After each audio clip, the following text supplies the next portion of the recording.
चलते चलते नीलम पल्लू में गांठ बांधे जा रही थी। रोना नहीं है, रोना नहीं है, रोना नहीं है।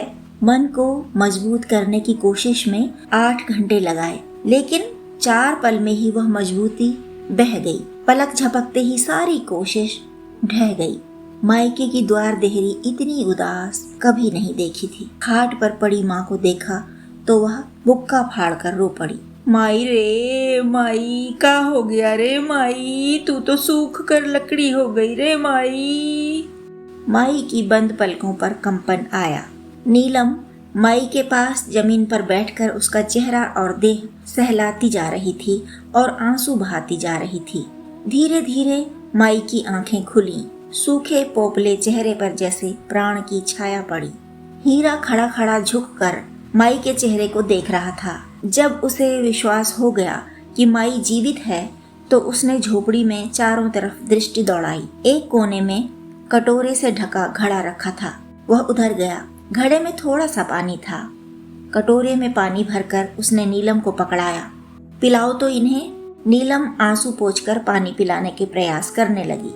हीरा ने पानी पिया और पूरे घर की व्यवस्था को समझने के प्रयास करने लगा। चूल्हा बाहर था, छप्पर के नीचे। वहाँ कुछ जूठे बर्तन थे। लगता था कई दिन पहले खाना बना होगा। बाल्टी उठाकर वह पास वाले चापाकल तक गया, नहाया और बाल्टी भरकर लाया। अब माई को गोद में समेटकर नीलम टॉनिक पिला रही थी।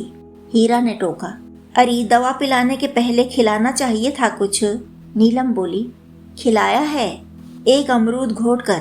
जाने कब से भूखी है। कुछ खाया है तुमने माई? आज सुबह से कुछ खाया है? माई की पलकों और होठों पर तनिक स्वीकार का संकेत आया। हीरा ने कहा, चलो कुछ गया तो इनके पेट में। पानी ले आया हूँ, तुम हाथ मुंह धो लो तो हम भी खा लें। दीदी लोग खाना बनाकर दी ही हैं। नीलम ने माई को लेटाया। चटपट संध्या की बनाई पूड़ियाँ और पूजा की बनाई सब्जी रखकर प्लेट हीरा को पकड़ाई। पल पल माई को निहारते, सेवा करते, थोड़ा थोड़ा कुछ न कुछ खिलाते पिलाते, घर की व्यवस्था को सुधारते हुए पूरे 3 दिन बीत गए। तब कहीं माई बोलने बतियाने लायक हो पाई। सहारा देकर बैठाने पर तनिक बैठी रह जाती। खटिया से नीचे उतार देने पर सरक सरक कर झोपड़ी के द्वार तक चली जाती। पानी का गिलास पकड़ा दो तो खुद पानी पी लेती। नीलम माई के स्वास्थ्य में सुधार पाकर संतुष्ट थी। हीरा लगातार उसका सहयोग कर रहा था। गांव के जिन लोगों ने माई को बचाने में मदद की थी, उनका आभार प्रकट कर रहा था। झोपड़ी की टूट फूट सुधार रहा था। नीलम के सो जाने पर माई की देखभाल कर रहा था। ईंधन, अन्न, फल, जल सब की व्यवस्था कर रहा था। चौथे दिन माई के पेट में एक साबुत रोटी चली गई। नीलम ने माई को गुनगुने पानी से नहलाया, नई साड़ी पहनाई, बालों में तेल लगाया, कंघी चोटी करके सजाया और उसे शीशे में उसका रूप दिखाया। खुद को जीवित पाकर और इस सुधरे रूप में आकर माई का मन भी खिल उठा। नीलम ने माई की पसंद वाला पालक का साग बनाया था। उसमें रोटी मीच मीच कर खिलाया तो माई पूरी रोटी खा गई। माई ने पूरी रोटी खाई तो नीलम के लिए जैसे त्योहार हो गया। वह खुशी में कभी झोपड़ी का आंगन लीपती, कभी सामान की उठाई धराई करती, कभी साज सज्जा में कोई नया आयाम जोड़ती। माई जी गई, इससे बड़ी खुशी की कल्पना भी उसके भीतर नहीं उगती थी। माई का नहीं, मानो उसका अपना ही पुनर्जन्म हुआ हो। नीलम को समझ नहीं आ रहा था कि हीरा के प्रति कृतज्ञता वह कैसे व्यक्त करे, क्या बोले, क्या कहे, कैसे समझाए कि हीरा के बिना माई मर गई होती और माई के बिना नीलम मर गई होती। भावनाएं थीं कि घुमड़ घुमड़ कर थमती नहीं थीं। विचार थे कि ठीक से अंकुरित भी नहीं हो पा रहे थे। नीलम यह भी सोच रही थी कि शायद वह पढ़ी लिखी होती तो अपनी बात कह पाती, बहुत नहीं तो थोड़ा ही सही। 5वें दिन माई कुछ और चंगी हो गई। दामाद से बोली, ए पाहुन, तनी यहाँ आवा। हीरा पास गया तो बोली, बैठ जाओ। हीरा माई की खटिया के पास जमीन पर पड़ी दरी में बैठ गया। माई उसका सिर सहलाने लगी। बेटवा, हमार आशीर्वाद पाओ, फूलो फलो, जियो खाओ। ताकत चुक गई तो चुप होकर अपना हाथ सीने में समेट लिया माई ने। हीरा ने कहा, माई, तोहार आशीर्वाद से ही हम जी रहे हैं। खाली जी ही नहीं रहे माई, सम्मान से जी रहे हैं। जिस घर में हम काम करते हैं माई, उसका नाम है राम रसायन। हर दिन 20-30 लोग वहाँ आते हैं और घर के मालिक मालकिन को सिर नवा के जाते हैं। ऐसी इज्जत की जगह हमारी भी बड़ी इज्जत है माई। हीरा ने देखा माई का चेहरा खिल रहा है, आंखें भाव से भरी हुई हैं। सुनने की जिज्ञासा भी साफ झलक रही थी, इसलिए वह कहता गया, माई, उस घर में तो हम लोगों को याद भी नहीं रहता कि नौकर हैं। घर के सब लोगों के पास जैसे एक एक कमरा है, तो हमारे पास भी एक कमरा है।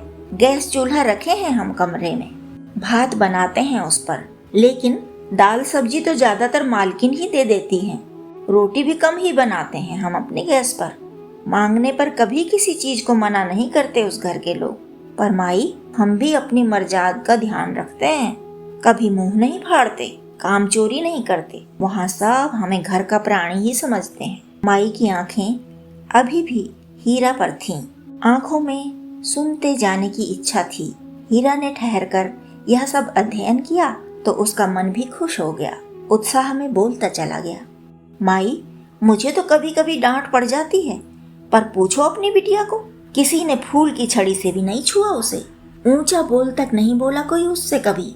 नीलम धुले बर्तन बाहर से अंदर लाई और हीरा की बात सुनकर समर्थन में बोली, हाँ रे माई, 16 आना खरी बात है ये।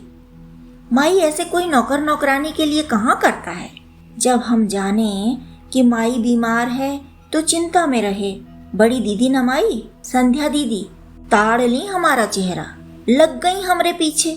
बताओ नीलम, बताओ नीलम, ऐसा कोई करता है बोलो। 4 दिन के लिए मैके में आई तो नौकर नौकरानी की फिक्र कोई नहीं करता माई। सबके अपने नाते रिश्ते दोस्त हैं, किसे फुर्सत होती है। हमें ही देख लो, कितने लोग मिलने आ गए। वो तो बड़े लोग हैं, रोज 20-30 लोग तो ऐसे ही आते हैं। जानते कि पूजा दीदी संध्या दीदी आई हैं तो 50 लोग रोज आ जाते। दीदी लोग की रोज दावत होती, पर वो तो बताई ही नहीं अपने आने की बात किसी को भी। और हमारी सुध ऐसे लेती रही जैसे हमारी सगी बड़ी बहन हो। जैसे ही जाना कि तुम बीमार हो माई, तो हमें तुरंत हफ्ते भर की छुट्टी दे दी। दोनों मिलके कितना सारा खाना बना कर दी। पूजा दीदी ने साड़ी दी तुम्हारे लिए, संध्या दीदी ने 2000 रुपए दिए। नमन भैया हमें बस में बिठाने आए स्टेशन और टिकट खुद ही खरीद दिए हमारे लिए। बताओ, ऐसा कोई करता है नौकरों के लिए? ऐसा तो घर के लोगों के लिए ही करते हैं ना। मांझी के लिए आई टॉनिक की नई बोतल तुम्हारे लिए दे दिया आरती दीदी ने। बिस्कुट, नमकीन और नहाने धोने के साबुन भी ठूंस दिए हमारे झोले में, आरती दीदी ने ही। माई, ऐसे दयालु घर से हम कभी अलग नहीं होना चाहते। नीलम को मन में आश्चर्य हुआ, आज वह कितना बोल गई। सभी तो कहते हैं कि नीलम बहुत कम बोलती है। राम रसायन में तो इस पर भी तारीफ हो जाती है कि नीलम कभी फालतू नहीं बोलती। माई के कान बहुत देर से सक्रिय थे, वे थक गए। आंखें भी बहुत देर खुली रही थीं, वे बंद हो गईं। लेकिन मन संवाद को समेटना नहीं चाहता था। बुद्धि को शब्द नहीं सूझ रहे थे कि क्या बोले। हाथ उठाकर नीलम हीरा के सिर सहलाने चाहे तो देह की असह्य थकान समझ में आई। तन मन की सारी शक्ति समेटकर माई ने अभिव्यक्ति की खिड़की खोली। वह बोली, तोहार सुहाग बना रहे बिटिया, फूले फले घर बार। राम